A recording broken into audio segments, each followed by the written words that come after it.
এর দুনিয়ার ক্ষমতার লোভের জন্য, সেই দুনিয়ার এই অর্থের এই ক্ষমতার লোভের জন্য এই পাক পাঞ্জাতন আমার রাসূলের পরিবারটারে দুনিয়া থেকে একবারে কি করলো, নির্মূল করে দিল। দিয়ে এখন তারা ক্ষমতা তাইয়া যখন তারা নিজেরা ইসলাম বানাইছে, তখন কি তারার পক্ষে বানাইছে না রাসূলের পক্ষে বানাইছে? আপনারা আমার জবাব দিবেন, তারার পক্ষে বানাইছে না রাসূলের পক্ষে বানাইছে? বিএনপির আমলে যখন ক্ষমতা চালায় তখন কি বিএনপির ইয়ে চালায় নাকি আওয়ামী লীগের ইয়ে চালায়? হ্যাঁ, তাহলে বিএনপির ক্ষমতায় বিএনপির পক্ষে চালায়, আওয়ামী লীগ আইসে আওয়ামী লীগের পক্ষে চালাইছে, ঠিক না? এখন এজিদের যখন আইসে কি এজিদের পক্ষে চালাইব না আমার রাসূলের পক্ষে চালাইব? হেরা তো আইসই আইয়া তো তারা পাক পাঞ্জাতনকে ধ্বংসই করে দিল তাদের ক্ষমতায়। তো তারা যে ইসলাম বানাইয়া, তারা যে হাদিস বানাইয়া রহমতুল্লাহ বানাইছে, এটি আপনি বাদ দিবেন কেমনে? গোড়ার থেকে যখন তারা এগুলা সিস্টেম করে যখন দুনিয়াতে ছাইরা দিছে, আর এইটি যখন প্রচার হইতে যখন দুনিয়ার মধ্যে সরছে, কেমনে আমরা বাদ দিবেন? কালকে এক মাইয়ারা জিজ্ঞাসা করে সাংবাদিকে, অনার্স পড়ে, অনার্স কিয়ে পড়ে, বিএ অনার্স পড়ে, মেয়েরারে জিজ্ঞাসা করে তোমার জাতির পিতার নাম কি? মায়ায় কয় বঙ্গবন্ধু শেখ মুজিবুর। এই আমি ফেসবুকে দেখছি মিয়া, কালকে দেখছি, কালকা মায়ারে জিজ্ঞাসা সাংবাদিকে, মায়ায় কয় বঙ্গবন্ধু শেখ মুজিবুর জাতির পিতা। সাংবাদিকে কয় তুমি সত্য কইতাছ নি? কহ সত্য কইতাছ। তো যেই মাইয়াটা অনার্স পড়ে সেই মাইয়াটার বয়স কি একদিন দুই দিন? তাইলে হেই কইতাছে আমি জাতির পিতা বঙ্গবন্ধু। তো যেই মাইয়ায় মুসলমানের জাতির পিতার নাম জানে না, এই মাইয়া অনার্স পড়ে, তাইলে তারে যেমনি শিখেছে সে সেমনি তো শিখছে। কারণ শেখ হাসিনার আমলে 16 বছরের ভিতরে যত ইসলামের ভালো ভালো মেন জিনিসগুলো আছে সবগুলো খাইয়া লাইছে। খাইয়া হের বাপের মার 14 গোষ্ঠী যা আছে ইতাম বই বুসুক বানাইয়া পড়াইয়া এখন পোলাবানের ব্রেনের ওয়াশ করে দিছে। সব পোলাবানের আমি জিগাইয়া জাতির পিতা শেখ মুজিবুর কইব। তো এইভাবে তো আমার রাসূলের ইসলাম দ্বারে এই এজিদে এইভাবে পর্যায়ক্রমে এইভাবে ঘুরাইতে নবীর রাসূলের ইসলাম দ্বারে তারা ধ্বংস করে সেরা তাদের ইসলাম বানাইয়া এই দুনিয়ায় প্রচার করছে। এজন্য কোরআনের সাথে তাদের হাদিসের সাথে একটা আয়াতের মিল আসে। কেমনি আসবে? তারা নিজের বানালি আসবে কেমনি? এই জন্য কোরআনের ভিতরে হইল 6666 আয়াত, আর ওই এখনই সেই কোরআনের মধ্যে আছে 6236 আয়াত। তাইলে 430 আয়াত খাইয়া লিখছে। তাইলে ইসলাম আপনারা কেমনে বুঝবেন, কেমনে জানবেন, সত্য ঘটনা কই পাইবেন? তা আপনার মতো অদম আসিবিল্লা দুই এক কথা কইলে আপনারা যদি খেয়ালও করেন না, মনও রাখেন না, বিদ্যে গেইতেও রাখেন না, ইমান হারা হইয়া যাবে মানুষ। ইসলামের গোড়া যদি না জানে, পাক পাঞ্জাতনের গোড়া যদি না জানে, রাসূলের আহাতে আয়ালে বয়াতের মহাব্বত যদি তার মধ্যে না থাকে, কিচ্ছু কাজে আসবে না। আল্লাহ নামাজ পড়ে, আল্লাহ নামাজ পড়েনি, আল্লাহ নামাজ পড়ে না। ফেরেশতা নামাজ পড়ে না। আল্লাহরে জিজ্ঞাসা করে, আল্লাহ তুমি কি কয় আমি আমার রাসূলের উপরে ফেরেশতাদের নিয়া 24 ঘন্টা আমি দুরূদ ও সালাম করি। সুবহানাল্লাহ বিহামদি। তাহলে আমার আল্লাহর কাজ কি? আমার রাসূলের উপরে দুরূদ পড়া। তাহলে সেই দুরূদ ফরজ না সুন্নাত? যেই আল্লাহ রাসূলের উপরে দুরূদ করে সেই ফরজ না সুন্নাত? তাহলে সেই দুরূদ পড়া ফরজ। আমার আল্লাহ দুরূদ পড়েন, আর আমি নামাজ পড়ি। আমার আল্লাহ নামাজ পড়ে, আমরা তো বলি আল্লাহ লাগিয়া, আল্লাহ হোক আল্লাহ গিয়া। আমরা তো আল্লাহ লেগে নামাজ পড়ি, আল্লাহ নামাজ হোক আল্লাহ গিয়া। আল্লাহর উপরে কি আল্লাহ আছে নাকি? না থাকলে আল্লাহ নামাজ হোক আল্লাহ গিয়া। তো আল্লাহ তুমি নামাজ পড়ো না, দুরূদ পড়ো কেন? আমার রাসূলের লাগিয়া। সুবহানাল্লাহ। সেই রাসূলের আওলাদের উপরে, সে রাসূলের উপরে এই বিঘ্ন ঢুকাইয়া সেরা এই এজিদি বাহিনীরা, এই সালাফির দলেরা এই ইসলামটারে তছনছ করে দিয়া প্রত্যেকটা জিনিস কইলে খালি বেদাত, কইলেই খালি বেদাত। আরে কি যে কোনো কথা কইলি বলে বেদাত। সৌদি আরবে এখনো দুরূদ সালাম করা হয়, কিয়াম করা হয় দাঁড়াইয়া।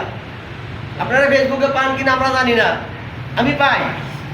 তো সৌদি আরবে ক্যাম্প হয় দাঁড়াইয়া, দুরূদ সালাম হয় দাঁড়াইয়া। তো যেইখানের মধ্যে আব্দুল ওয়াহাব মসজিদ হুতাইত আছে, হ্যাঁ হয় না দাঁড়াইয়া ক্যাম্প করা হয় না। আর যেন মসজিদ হুতাইত নাই, যেন আমার রাসূলের আওলাদ আছে, এইখানেই দুরুদ সালাম কি করে দাঁড়াইয়া করে। আমাদের বাংলাদেশের ভিতরে আমরা যারা রাসূলের আওলাদের আছি আমরাও দুরুদ সালাম সম্মান দিয়া দাঁড়াইয়া কিয়াম করি। এজন্য আল্লাহর কোরআনের মধ্যে আইছে ৮২ জায়গার মধ্যে সালাত কিয়াম করো, পড়তে কইছে না কিয়াম করতে কইছে। কিয়াম করা আর টুয়ালা লইয়া বড় এক না, পার্থক্য আছে। এই জন্য শিকার দরকার, জানার দরকার, বুঝার দরকার, ঠিক নেই? বুঝার দরকার, জানার দরকার। এই জন্য এই ইসলামটারে তারাই এইভাবে তসদত করছে।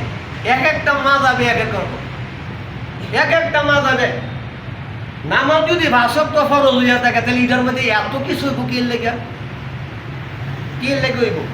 একজনের বুহ, একজনের ঠ্যাঙ্গ, একজনের পাও, একজনের নাভি, একজনের গলা, তার একজনের ধরই না। কিছু কিছু জায়গাতে আছে আমি দেখছি এই আমাদের আরে আমাদের যুদ্ধ লেগে রয়েছে না, ফিলিস্তিনি না, ইরান ইরান ইরানের ইয়ার মধ্যে আমি দেখছি অনেক মানুষ আছে ইমাম সাহেব ধরে না, ইমাম সাহেব দাঁড়াই মানে নামাজ পড়ে ধরে না। ইমাম সাহেবের সাথে যারা কাতারা আছে তারা দেখছি দাঁড়াই দিচ্ছে আপনার ধরে না। আবার এর দিতে আবার দিয়ে দুই একজনে ধরে, আবার ৫ দেখি দুই একজনে ধরে, আবার দিয়ে অনেকজনে ধরে না। তাহলে এত ধরনের বিঘ্ন হবে কেন? এক কোরআন, এক আল্লাহ, এক রাসূল, এক তো আর দরকার সব কিছু। তাহলে এত রকমের বিঘ্ন কেন? এত রকমের বিঘ্ন কেন? এক একজনের যার যার মতে সে সেই হাদিস বানাইছে। এই জন্য একজনে খাড়াইয়া, একজনে ছেঁকাইয়া দাঁড়ায়, তার তলে দিয়ে ৩ জন যাওয়া যায়। হ্যাঁ, ঠ্যাঙ্গের লাড়তে লাড়তে হ্যাঁ নেগা সেজা দিয়ার সময় জায়গা হইলো শুধু দাগ যে দিয়ে দাগের মধ্যে নামাজ পড়া হারাম। এই যে দাগ দিছে দাগের মধ্যে দাঁড়াইয়া হাঙ্গাল দিয়ে নামাজ পড়া হারাম। আর তারা হাদিস বানাইছে কাঁদিয়াঙ্গুলে লাগাইয়া দাঁড়াও। আর আরেক হাদিস আইছে কাঁধে কাঁধে লাগাও, সামনের মানুষ এক সমান ইয়া দাঁড়াও, বাচ্চা নিতে পারবে না, বাচ্চা থাকলে পাশে দিব। আর অভ্যাস বলে করার লাগবো, আগার দুনিয়া ছাইরা দেয় কুত্তর মতন দৌড়ে। ইনি বলে ইসলাম, ইনি বলে নামাজ। বাচ্চা নিয়ে বলে শিখাইব। আরে যেই বাচ্চারে শিখাইব, যে বাচ্চা মুসলমানকে বড় হইলিব, আর ছোটবেলা এলি তুই এই যাবি না লিয়ে যাতি না, মানুষ হইলে তো বড় হইলিব। নিয়ে ছাইরা দেয় দৌড়ে কইরা। এক একজনের এক এক মত নি। হ্যাঁ হা গাইয়া দাঁড়াইব, তলে দিয়া ব্রিজ বানাইব, তারা ব্রিজ হইয়া দাঁড়াইব, ঠ্যাঙ্গা ঠ্যাঙ্গা লাগাইব, নাহলে শয়তান বলে যাইব। আর একবারে সিমিয়া দাঁড়াইব, কান্দে কান্দে দাঁড়াইব। একবারে নাভির উপরে ধরবো, আর একবারে নাভির নিচে ধরবো, আর একবারে বুকও ধরবো, আর একবারে গলার ধরে। এত বিঘ্ন কেন? একই তো আল্লাহ নামাজ, তিনটার মধ্যে এত সিস্টেম কেন? ওই যে যার মধ্যে যেমনি পারছে এমনি খালি পড়তে থাক। নবীর ইসলাম বাদ দা, আমার ইসলাম চলো, যে যেমনি মনে আছে এমনি খালি কথা করে খালি মানুষকে মিলে খালি দলওয়ান খালি বেড়া যা হয় ওই বই আগে দলওয়ান।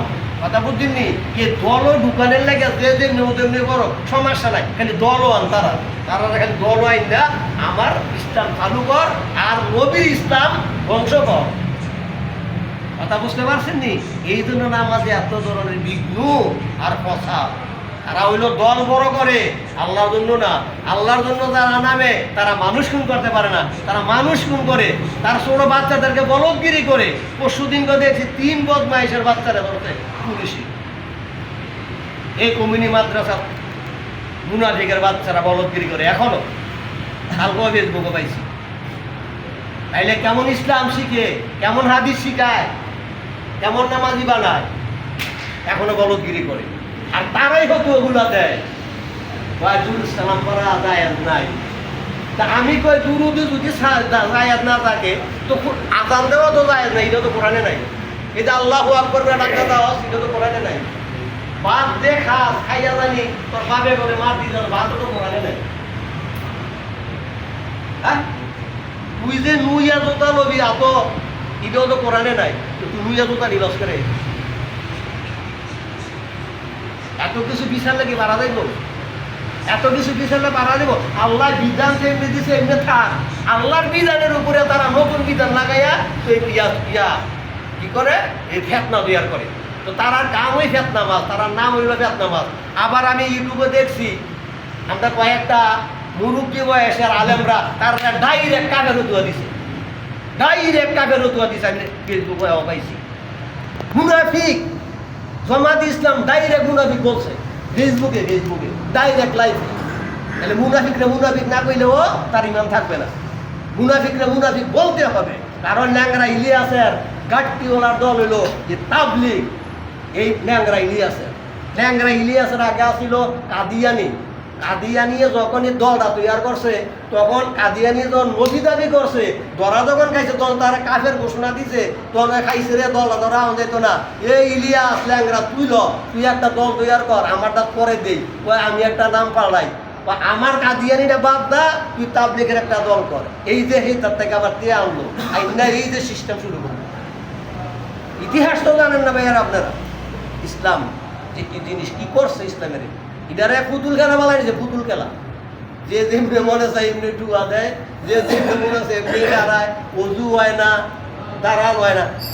সেজদা দিলে ওই তার ফায়ারে করে কি ফাঁসের ভাই ইয়া দেয়, আরেকজনের কপালও গিয়ে ফাটাফাড়ি লাগে। হয়নি আপনার মাঝে মাঝে এমন অসুখ আসেনি? বুড়ি আঙ্গুলে টিপটা লাললে নামাজ হইতো না, আর এই জায়গার মধ্যে পাওয়ার এমনি সুযোগ করে পাশের দিকে দেয়, আর ফাঁসের মুক্তা দিয়ে কপালও গিয়ে ঠেঙ্গা লাগে। কত বড় অসুখ করে অসুখ। নামাজ শিখে না নামাজ পড়তে যায়, নামাজের নিয়ম জানে না নামাজ পড়তে যায়। আরে শিক্ষা আবার ফৈরা হইতে পারা পাই না, আর তুই না শিক্ষা আগে যাবে তুই রাখা দিবে না। এই জন্যই তো কইছে ওয়াইল নামের দুজক আল্লাহ বানায় রাখছে, তোর নামাজ দা তুমি নিজে যাওয়ার জন্যই যথেষ্ট। এই বিয়াদ ফেরার জন্য, এই বিয়াদি নামাজ। এই জন্য আমরা চেষ্টা করব নামাজ যদিও পড়ি কেমনে পড়তে হইব সহিভাবে, যাতে সঠিকভাবে যেভাবে যা হাদিস শরীফে আছে পড়ি এইভাবে। আমি যদি আমার মন কর আবার আমি কই হইব মানুষ আল্লাহ কি লেগা আলেম মাওলানা পাঠাইছে দুনিয়াতে, কেন পাঠাইছে কোরআন, কেন পাঠাইছে শিক্ষার লেগা পাঠায় নাই, তা আমি যদি আমার মতে সত্যি হইতো না তো। এই জন্য বাবা আমরা যাই কিছু করি শিখার জন্য চেষ্টা করেন। কেন আর কেমনি শিখবেন আপনারা? শিখতে হইলে এইখানে আমার ভাই আজিজের ডেইলি এখানে কোরআন শরীফ শিক্ষা দেয়। এখন যারা সূরাগুলা নিয়ম কানুনগুলা জানেন না, আপনারা যদি এখানে একটু কষ্ট করে সময় দিতে পারেন আমার ভাইয়ের থেকে আপনারা নিয়ম কানুনগুলো শিখতে পারেন। কারণ আমি তো এখানে আসতে পারি না, আমার জায়গাটা অনেক দূরে।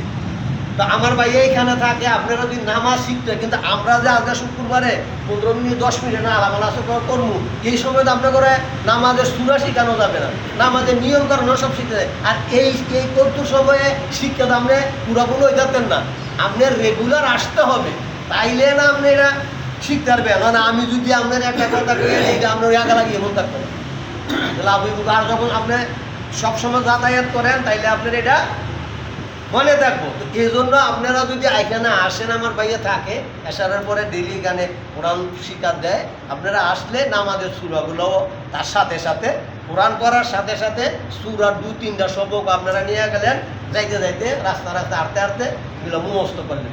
এইভাবে শিখতে হবে বাবা, নাইলে হইতো না। কারণ এখন তো এই বয়সটাই যে আপনার মাদ্রাসায় গিয়া ভর্তি হইয়া সাইরা শিখবেন, এই বয়সটা নাই। আর সেই সময় আপনার দিব কি? এই জন্য দয়া করে যারা কোরআন শিক্ষা করেন বা যারা সূরা কালান্তর মধ্যে একটু ভেজাল আছে, আপনারা এখানে আসে নাই আমার ভাইয়ের থেকে বলে আপনারা চাই না শুনে নেন। এই জন্য আমি এই বললে আমি আমার বক্তব্য শেষ করলাম। আসসালামু আলাইকুম ওয়া রাহমাতুল্লাহি ওয়া বারাকাতুহু।